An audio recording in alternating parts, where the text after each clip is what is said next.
বিয়ানীবাজারে চাঁদা আদায়কালে ছাত্রী পরিচয় দানকারীকে আটক করেছে শিক্ষার্থীরা। সোমবার দুপুরে তাকে আটক করে বিয়ানীবাজার থানায় সোপর্দ করা হয়। জানা যায়, এই মেয়েটি রাস্তা পরিষ্কারের নামে ৩০ টাকা করে চাঁদা তোলে।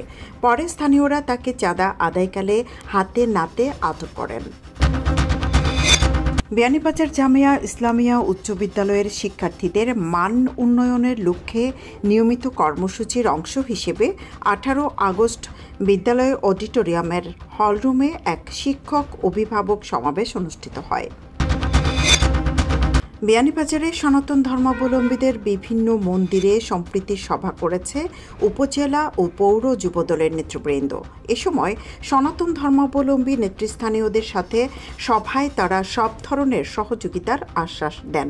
রোববার বিভিন্ন মন্দির ও উপাসনালয়ে তারা এসব সম্প্রীতি সভা করেছেন জানিয়ে গণমাধ্যমে বিজ্ঞপ্তি প্রদান করেন। ফ্রান্সে কালাইউরা একতা ফাউন্ডেশনের উদ্যোগে বনভোজন সম্পন্ন হয়েছে।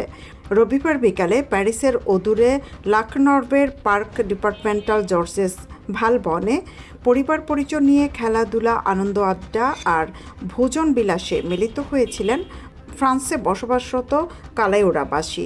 পরিচয় পর্বের মধ্য দিয়ে শুরু হওয়া অনুষ্ঠানে ছিল খেলাধুলা, পুরস্কার বিতরণ ও খাবার পরিবেশন।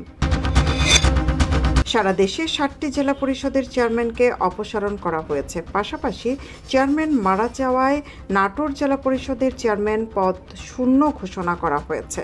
সোমবার স্থানীয় সরকার বিভাগ থেকে এই সংক্রান্ত প্রজ্ঞাপন জারি করা হয়েছে।